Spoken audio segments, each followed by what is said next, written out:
हमारे व्यस्त जीवन में ईश्वर की आवाज़। हम चीज़ों को देखते हैं, पर जैसे चीज़ें दिखती हैं वह वास्तव में उससे कहीं अधिक रहस्यमय और गहरी हैं। जैसे हम एक पेड़ को देखते हैं,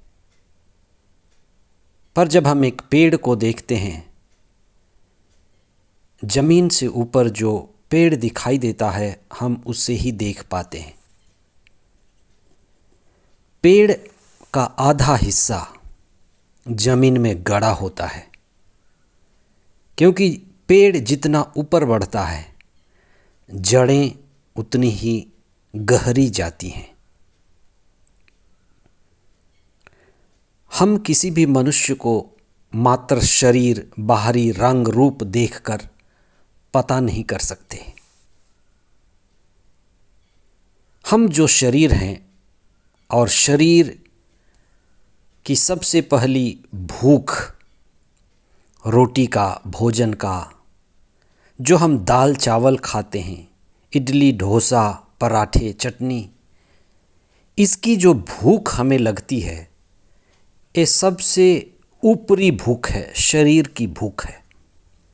और जब हमें ये चावल, दाल, रोटी, पराठे, सब्जी मिल जाते हैं तो हमारे शरीर की भूख मिट जाती है। ये बाहरी भूख है। इसके आगे और एक भूख है, मन की भूख। पेट भरा हो तो जिज्ञासा उठती है कुछ जानने के लिए, कुछ पढ़ने के लिए, कुछ गीत गुनगुनाने के लिए, कुछ गाजे बाजे बनाने के लिए, खेलने के लिए, नाचने के लिए, किताबों को पढ़ने के लिए।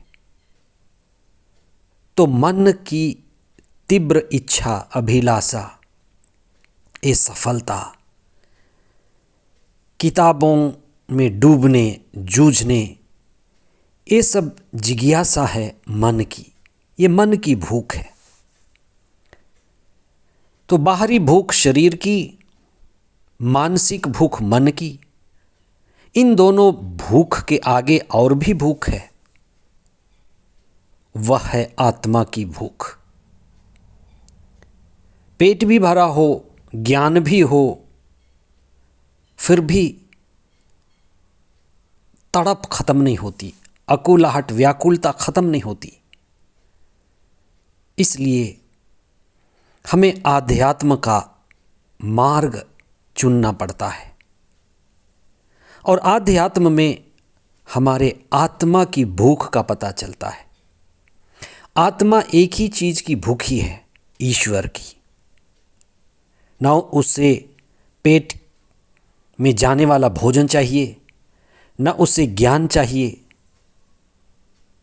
उससे ध्यान चाहिए, भक्ति चाहिए, ईश्वर की उपस्थिति चाहिए। आज के सुसमाचार में ईसा ने ईश्वर की भूख की बात कही है। ईसा इस दुनिया में इसलिए आए कि वे हमारे आत्मिक भूख को मिटा सकें, जो मिटती है सिर्फ और सिर्फ ईश्वर को पाने से। इसलिए हम जो प्रभु के वचन को सुनते हैं, ध्यान करते हैं, मनन करते हैं, भक्ति करते हैं, साधना करते हैं और संस्कारों से जुड़ते हैं, इन सब का एक ही उद्देश्य है कि हम आत्मा की भूख को जानें, आत्मा के प्यास को जानें और ईश्वर को पाएं, आत्मा में बढ़ें। इसलिए ईसा ने कहा, मैं आया हूं कि मैं आपके आत्मिक भूख को मिटा सकूं। इसलिए ईसा शिक्षा पर इतना बल क्यों देते हैं? शिक्षा में पिता ईश्वर पर इतना बल क्यों देते हैं? आध्यात्म पर, पवित्र आत्मा पर, प्रज्ञा पर इतना बल क्यों देते हैं? कि वे हम आत्माओं को ईश्वर परमात्मा से जोड़ना चाहते हैं। हम आत्माओं की भूख मिटेगी ईश्वर परमात्मा से। ईश्वर से ही। इसलिए हम जानें कि हम सालों सालों भटक सकते हैं, कई जगह पर जा सकते हैं, कई मार्ग चुन सकते हैं, पर आप याद रखें, ईसा ने जो मार्ग बताया वो बड़ा सुगम है, सहज है, सरल है। आप प्रार्थना के लिए कुछ समय निकालें, ईश्वर के दिव्य वचन को पढ़ें, सुनें, चिंतन करें और आत्मा में बढ़ें। आज के पहले पाठ में एक हीरो स्टेफन की बात कही गई है, जो एक अति प्रभावशाली ईसा के साक्षी देने वाले, पुनर्जीवित ईसा के साक्षी बने, एक सूर्य की तरह उदित हुए। उनकी बात, उनकी प्रज्ञा, आत्मापूर्ण जीवन और अति आकर्षक और मनमोहक, जिसे उस समय के लोग, विशेष करके विरोधी, जल उठे। उन्होंने उसका विरोध किया। जब भी ईश्वर का कार्य बढ़ता है, फैलता है,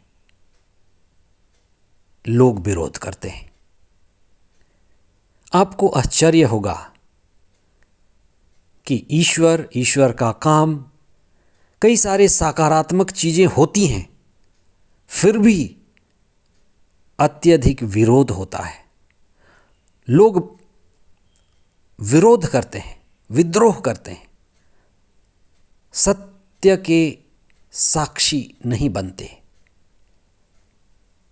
सत्य को ढकना चाहते हैं, सत्य को मिटाना चाहते हैं, सत्य को बांधना चाहते हैं। इसलिए सत्य को संघर्ष करना पड़ता है। ईसा को संघर्ष करना पड़ा, स्टेफन को संघर्ष करना पड़ा। प्रज्ञा के लिए, पवित्र आत्मा के लिए,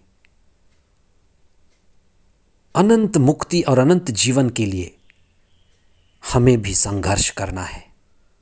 सबसे पहले तो खुद से, अपनी अज्ञानता से, और हमारे चारों ओर जो भी अंधेरा है, विद्रोह है, विरोध है, कल था, आज है, आगे भी रहेगा। क्योंकि सत्य जब फैलता है तो लोग विरोध करते हैं। सत्य कड़वा है, सत्य चोट पहुंचाता है। हम पवित्र आत्मा से जुड़ें, ईसा के दिव्य वचन को सुनें, समझें, चिंतन करें, आत्मा में बढ़ें और आध्यात्मिक प्रगति करते जाएं। मुक्ति और शांति और परम आनंद का अनुभव करें। आमीन।